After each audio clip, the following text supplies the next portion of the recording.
Thank you, Equative. It's good stuff. Very, very, very apropos of the moment.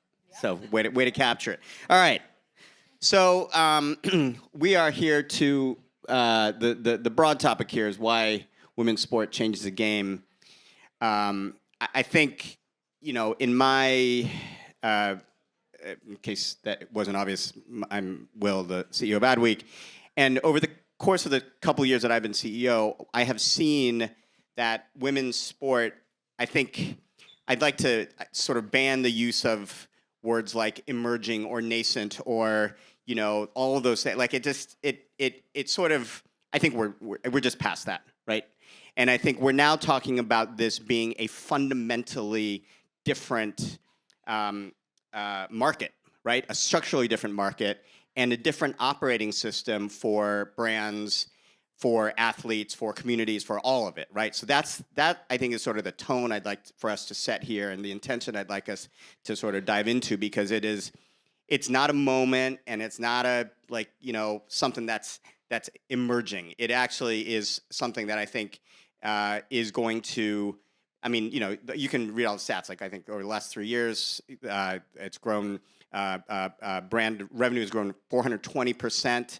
It's a $2.5 billion industry and growing very fast. So the conversationalists here know all this better than I do. So I'll just ask them to, starting on my left with Laura, introduce yourselves and tell us a little bit about what your connection is. Well, I think we know what your connection is to women's sports, but sort of like, why this topic is of interest, and also a favorite team. Doesn't have to be an NFL team. Could be a WNFC team or whatever it is. So. For sure. Hi, everyone. I'm Laura. Nice to meet all of you, and it's been a great day so far.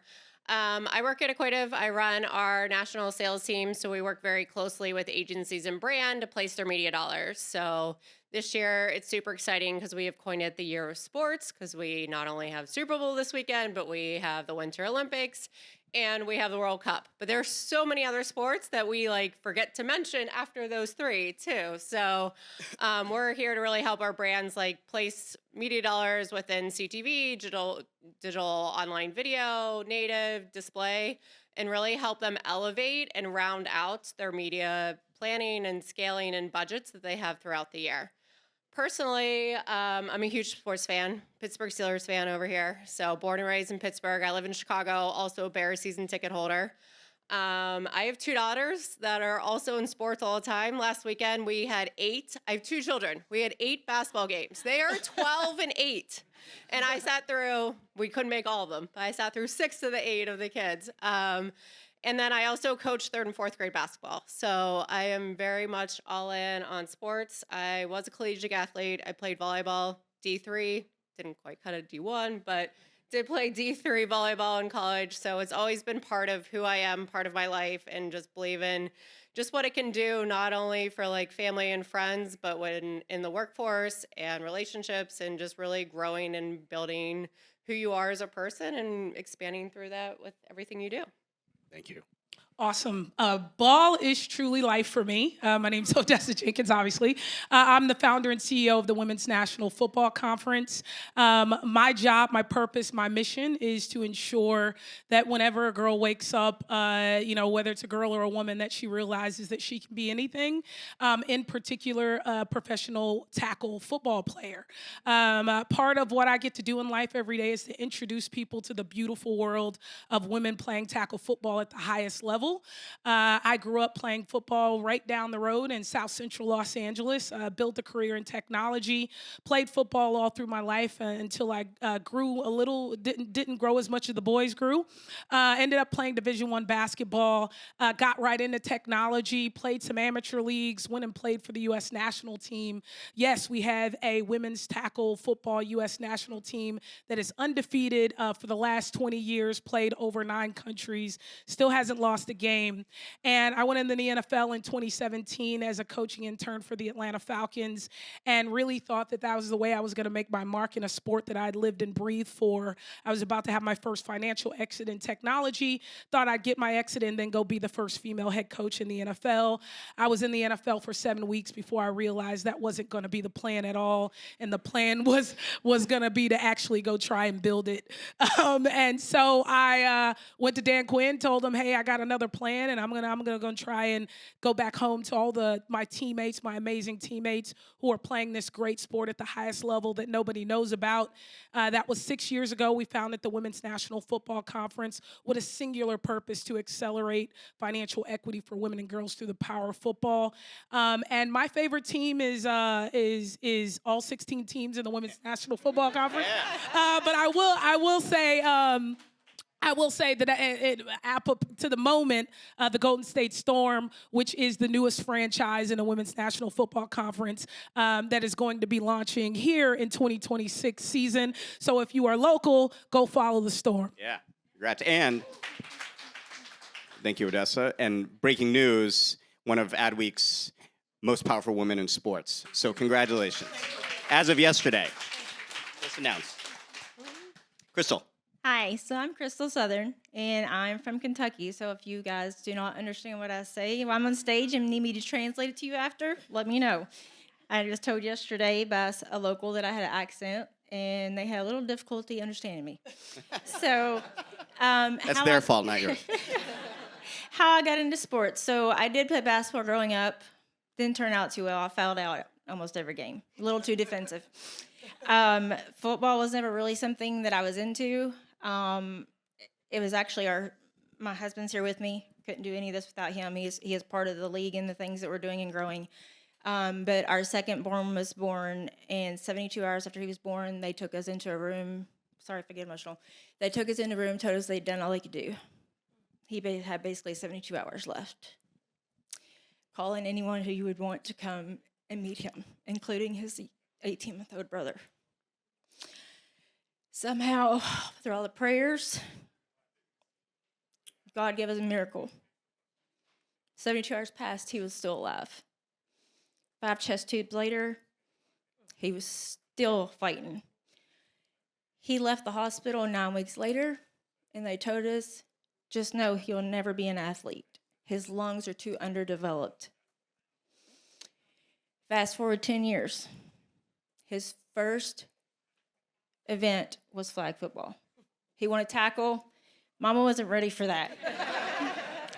So flag football was where it's at. He's done flag football. He does basketball, soccer, track, and tackle now. So when they say women shouldn't be in sports, I stand against that, because when they said he was not an athlete, he proved them wrong. So I think we can prove them wrong too with women in sports. And that's why I advocate so much for it. I now live, eat, and breathe football. Ask my husband, people that come around us and they say, she knows more than you do. Literally, our TV stays on football. I don't miss games. I don't. I will skip an event if there's an important game one I want to see. And we watch it with our kids. But I say all that to say that we are building something in Kentucky that is huge. We were part of a league for 3 years in Kentucky that was, once we joined, was recognized by RCX as the fastest growing league in the country. That was in a small town. We are bringing a new league to Louisville, Kentucky, which the penetration rate is, help me out, what was the number? 4.5% higher. We had 600 kids in our league in Elizabethtown and still had a waiting list. Louisville's penetration rate is going to put us at a league that's around 4,000 to 5,000 kids. I can talk a little more later about the bigger project part of it, but I'll say that's where I got started. And our team, kind of embarrassed to say it this year, but the Bengals. My husband's from Cincinnati. I grew up a Cowboys fan. Sorry. Until they weren't good anymore. So, so my husband turned me into Bengals fan. So that's where I'm at with that. Thank you, Crystal. Thank you for sharing that. What's your son's name, by the way? Wyatt. Wyatt. Well, I'm sure I'll be huge fans of Wyatt as he progresses. So we have a unique perspective, some unique perspectives here, right? So someone who can really see sort of how brands can sort of activate, right? In your case, Odessa, you've now done this for several seasons, and we'll talk a little bit about that. And Crystal, you're really creating the seedbed of community, but also engagement, right? That is very unique. So it's a really interesting variety of perspectives. Odessa, I love to give you the opportunity to talk a little bit about where you're at today, because you had a very big milestone, and I think often we judge the success of a sport by its engagement on television, for better or for worse. I'm not sure that's the right metric anymore, but it was a big moment for you. Maybe you can share for those who don't know about the 9 Bowl this year. Yeah, it is an outdated metric, but we'll use it anyway because I think the world has changed. We engaged 100 million people in 2025 through social media, but we also had our national TV debut. Shout out to ESPN and Susie P at ESPNW. We debuted women's tackle football in the WNFC on the first day of summer on June 21st at 2 p.m.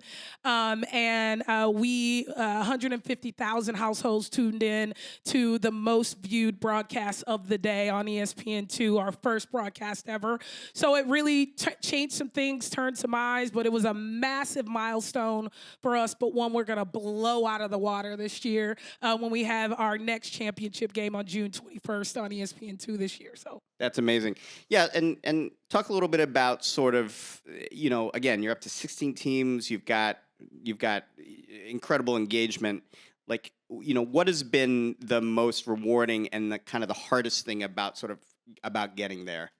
I think the most rewarding thing is, I'm a startup kid. I started my career in building SaaS products and also being in the sports. And the way we approached building the WSC was just be contagious. Like, don't try to be anyone else. Don't try to be anything else. We believed in the power of women's tackle football, and that when people became aware, the product was good enough that they would stay aware and stay sticky. And so I think the most rewarding thing is that I was right about that. Like, anyone that's ever built anything, you take that chance where this is your baby and you put it out there and you're like, this product's awesome. And your mom's like, yeah, babe, yes, baby, your product is great. And then you take you somewhere else and they're like, But it was just nice to know that same contagion that I thought we had, the rest of the world thought we had it. Every demo we put women's tackle football in front of goes, yeah. Like, that's awesome. So that, I think, is the thing that makes me the most proud, the most rewarding, because I think there's a lot of business success happening in the business of women's football that makes me excited. The brand investment, raising a seed round, being the first women's professional league to ever do that, about to kick off the Series A. But when I talk about the reward is like these women, these teams, this game is just as infectious as I thought it was. The hardest part is there is this expectation, because we are contagious and we've done a really good job of building a good-looking professional brand, that people think we already have the $100 million we need. It's like, no, there's only 3 people running that. There's only 7 people here. You know what I mean? I think the idea of over kicking your coverage is that there now is this expectation that we have that you really have to get in the room and say, no, we've done that with this. Imagine if we had Y. And I think that's the biggest hurdle to get over. And by the way, the game that Odessa refers to from last year, it was just a great game. Yeah, 2-point game. Came down to the last minute, interception with 49 seconds left at the Star in Frisco, Dallas Cowboys headquarters. It was great. Yeah, it was great. Sorry about that, Niners. It's all right. Yeah, Crystal, I mean, so coming at it from your lens, I'm curious sort of how you think about the challenges. There's passion, there's engagement, you clearly have demand, but like, what are the challenges that you're facing to build something really from anew, right? And for those of you who don't know, flag football is a real thing. It's. I mean, Stephanie was talking about it earlier. It's going to be in the Olympics in 28, right? So it's truly a thing. So I and you're going to be hearing about it a lot more, I think, in the next couple of years. What have been some of the challenges that you're facing to kind of build this and you know and get and punch through them? So when my husband and I started as board members of this first flag league, I was brought on, of course, for marketing, sponsorships, things like that. The league prior for the 2 years had just done, a few local things, people they knew, they worked with, things like that. And typically when I go into something, I want to go big or go home. I want the kids I'm working with to have as many opportunities as possible. So I get on LinkedIn, and that's what started all this. 4 years later, here we are. Flag football is what got me here. I have so many people who hear me talking, and they'll go up to my husband and say, what does she do in football? How does she know all these people? How does she have all these connections from the NFL to ESPN to Fox? What is she doing? Literally, it was flag and getting on LinkedIn and just starting to share that growth and share highlights of our girls, which brought college scouts out to our games. But then what we were struggling with after that was that the league decided after that last third year, when I had college scouts come and offer 4 girls scholarships. And this was a Super Bowl game that had 2 high school girls teams. And there was 5 on each team. So 4 of these girls got scholarships from $20,000 to $22,000. The president of the league decided he wanted to keep it rec league. He did not want to be a feeder to sponsors or college scholarships, which is fine, absolutely fine. But for me, if there's an opportunity for females to get scholarships or any opportunities for females to get anything like that, when it comes to sports, I'm going to do whatever it takes to make sure they still get it. So we made the decision to start our own league in Louisville, which, like I said, is a bigger city, and for some reason, there wasn't a flag league there other than a YMCA. RCX Sports does not technically define that as a league of theirs. So the area was completely open, no saturation. We got the green light to go. So we came up with the Gridiron Crib, which stands for Community Respect, Inclusion, and Flag. That's what we're leading with now. So the only struggle I see on this part of it is with brands sometimes struggle to see it. They call it, like Will said, and that's one of the biggest things that I struggle with. They still call it emerging. Flag football is not emerging. It's already here. It's been here. But unless you're in it, you don't know how big it is. And I can't even put into words to you how big it is. But the money that's coming in for it, I have NFL players in my DMs every week. Tech guys, what can I do to get involved in NFL flag? Because they see the trajectory that it's on and where it's going. So we have a bigger project that we're working on for Louisville. I can't speak too much on it, but I will say it will be a one of one in the world, actually, and it will be centered around flag football. So right now we're trying to find brands for our league that we can bring into this bigger project that is supposed to be taking place sooner rather than later.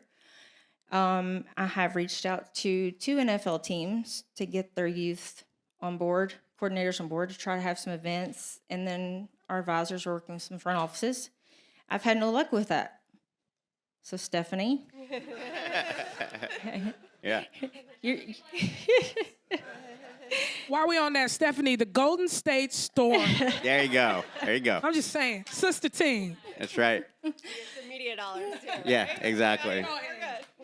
Right. But, I mean, to overall answer the question, it is more so everyone still sees it as emerging, and especially with girls. And it's not.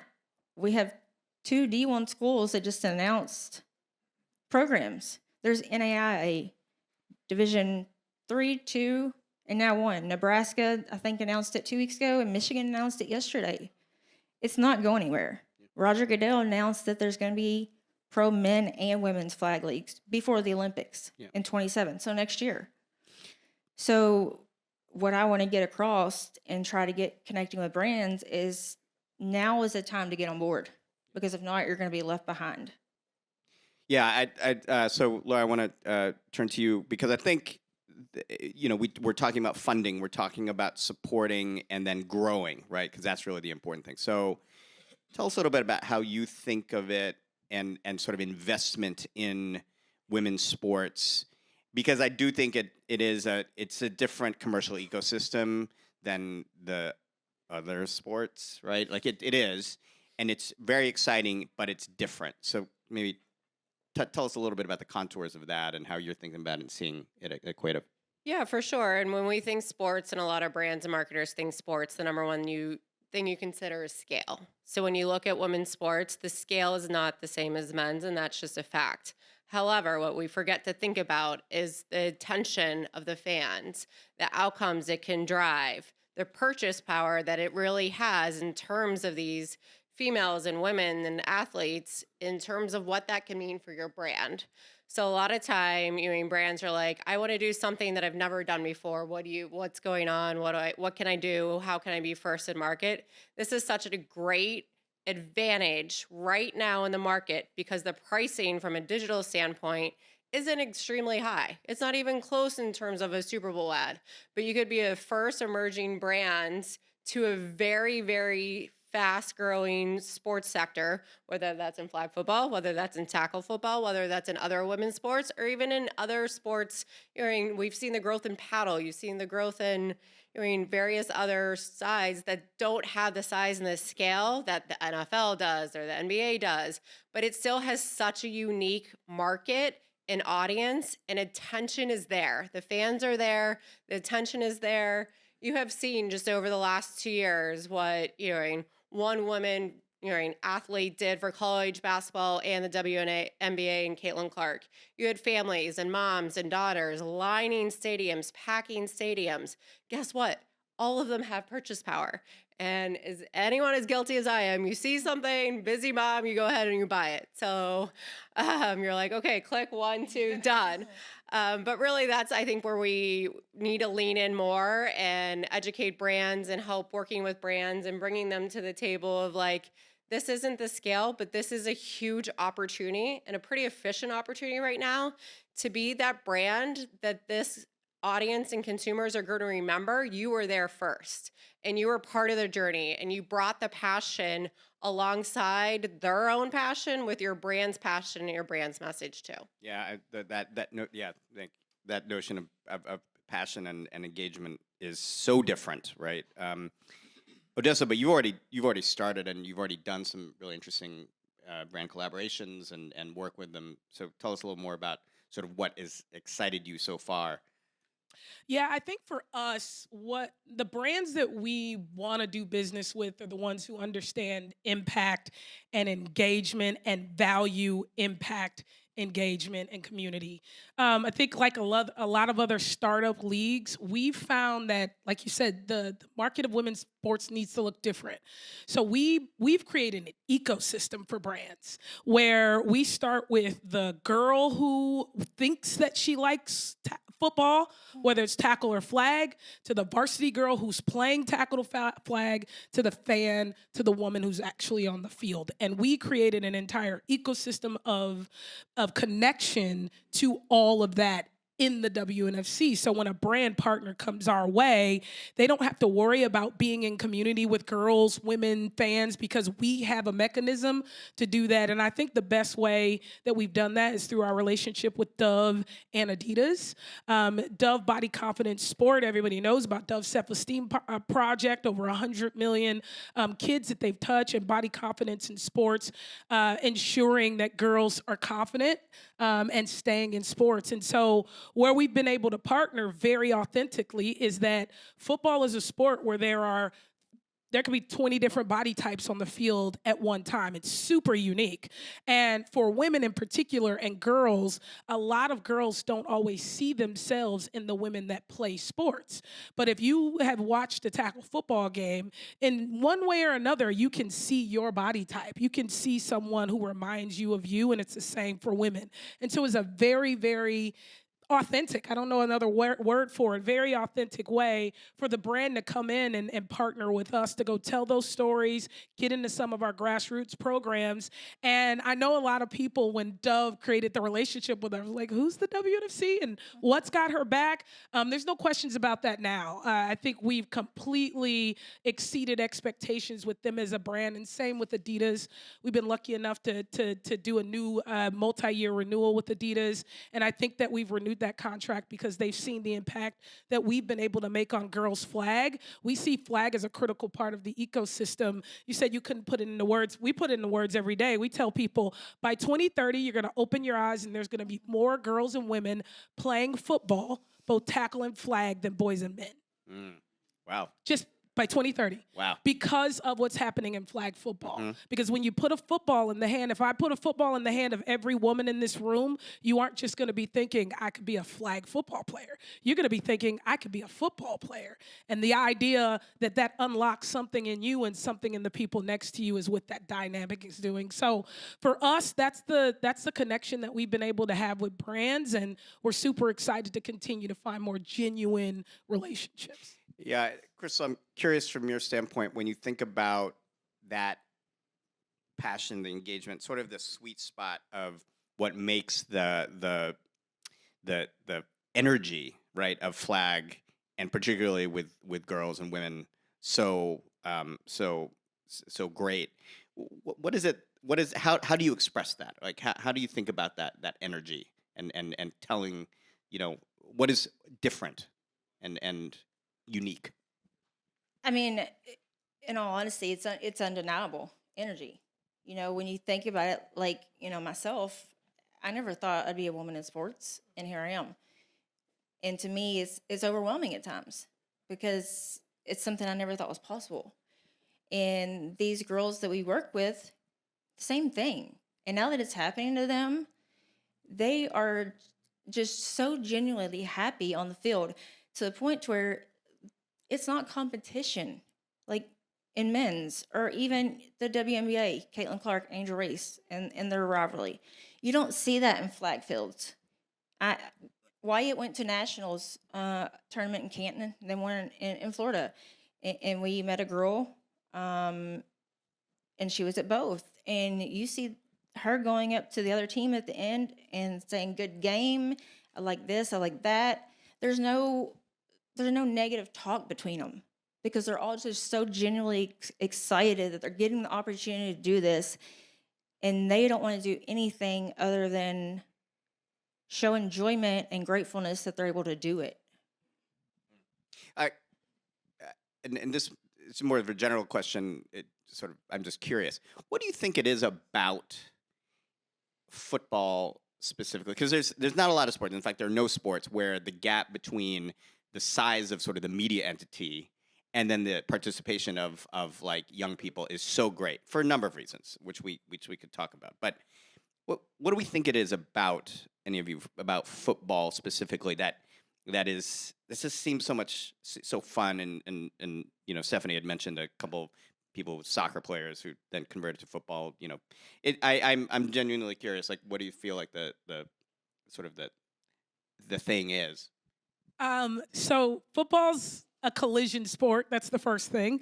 When you first think about it, I think the thing that separates participation from interest, media, that's the first part of it. It's just, it is a collision sport. So you have to think about the idea of running into someone at 100 miles per hour. Not so much flag, but that is there is beauty and excitement and fear and all the things that you have in life. I'll touch on that when you're done. Yeah, I think all the things that you have in life. But I think more importantly, the thing that makes football is the fact that there are 300 people on a football field, if you think about it. Like, at any time, 100 people on each side, 150 people, officials. It is a whole world happening, at one time every time you do it. So you get the drama, you get the excitement, you get the unknown, and I think you also get the idea of, I have no idea how this could end in the most extreme great way and the most extreme terrible way. It's a microcosm of life if we think about it. It's like exactly how we live our lives every day, except for it ends with a winner and a loser, and then you get to go do it again. And God, I wish we all got to do that in life. Crystal. That's great. So flag football, most people say it is no contact. I detest that. When boys and girls both, when they get competitive, especially at the high school level, they're going up for 50-50 balls. They're gonna collide. We've had a few injuries. So our new league, we've been lucky enough to partner with Seismic. If anyone knows the brand, they're 5-star rated. They're pretty well known. USA Flag uses them, but we have been lucky enough to partner with them for safety reasons, but also Delta Dental. They've been a partner of ours for 4 years, just like with the 49ers. So I think, strategically finding partners that are going to, align with the players safely as well is more of a priority than, the money aspect of it. Yeah. Laura, I'm interested from your perspective, sort of the roadmap over the next 2 to 4 years on the media side, because, as we talked about, it's not about buying spots on broadcast. It just won't be, right? Mm-hmm. What do you feel like the roadmap is for engagement with this, and the more specific, the better, in terms of like where you can invest, where people should be investing, and how you see that landscape evolving? Yeah, for sure. So we've seen, just in overall media and sports media, specifically CTV, connected TV, being number one, right? That can be at any size of a show, a content, information in there, being able to target more clearly and directly of the audience you want to hit within shows too. So CTV audio has been a huge one. We talked about podcasts earlier. I think that is, in the next 3 years, as we look at it, will really take over. And social is still, very big in terms of it. And we're not just saying like follow a team, but the social around the players and the aspect that brings and what they can drive. There isn't necessarily, there's partials of playbooks, but I think we are writing the playbook of what that will look like. Because for so long, the generations of, our parents and of us has been pretty much a similar playbook. We are now in this new generation that doesn't act like us, doesn't do things like us. So we're rewriting that playbook to be like, how do we fit into their world versus them fitting into an advertising world? So it's really challenging yourself to think through that of where are they? How can I reach them? When do I reach them? And how can I be relevant off of that too? I mean, I have a 12-year-old going on 18-year-old at this point. She can name more brands than I could ever at that age. She knows who the brands are. She knows where they are. She knows what they're doing. I'm in a deep trouble in terms of the type of brands that she knows and has elevated across it. I'm going to have to keep working for the rest of my life. Watch your Venmo. But yeah. But, I think that's really where it starts shifting and what will evolve, and where, where that audience and that next generation of that powerful female males, right, and growing up and consuming content a lot differently than the playbook has written before. What is one brand that she's super enthusiastic about? I mean, Sephora is number one. I mean, out of belief. The high-end brand, she knows what Chanel is, Dior is. Oh, boy. Hermes. I was like, oh, no. I'm in, she's like, Mom, can I go get, Dior mascara? And you're like, oh, dear God. But, and then it's clothing brands. So I think, we can challenge retailers in this space, CPG brands, as you mentioned, Dove, travel brands, which hasn't even brought up, but, the extensive travel that it takes, too, to, go see a game, go see the sports, play the sports. Parents out travel for these travel leagues too. Travel brands really need to lean in a lot more than they have too. So I think there is a very exciting time ahead of us for us to be in position and think of it. And it was mentioned this morning from Chase of remembering who the consumer is and remembering where the consumer is and what they want versus what's your video message or what's your brand recall, but it's taking that AI automated, and KPI only metric type of advertising and putting the consumer back at the forefront of digital marketing. At least. Great. All right, as we wrap, Dessa, Crystal, what's one or two? It could just be one, really. Dream collab, brand collab. Like, what is one that you're just like, man, I wish could do that? I mean, Dessa, you've got some really good ones, and Crystal, I know you've engaged brands as well, but just like feels right. For us, it's going to be either Southwest Airlines or Capital One Bank. Oh, nice. Yeah, Hey, I think we're excited about those too. So, Crystal. To be honest, I think it's probably going to be something centered around the girls, which is going to be Sephora or Fenty Beauty, something along those lines. Because as Laura, I was talking before we got on stage, I said, if we're being honest, women are the ones who spend the money, right? And in the world our kids are living in, I was born in the 80s, they're easily influenced. And if they see Ashley Clam or Diana Flores and they're showing off a brand, they're instantly influenced to buy it. So that was my first thought when it came to the girls, because as I was telling Laura, I'm glad I have 2 boys and I don't have to worry about my 8-year-old having skincare routine that costs $1,000 a month.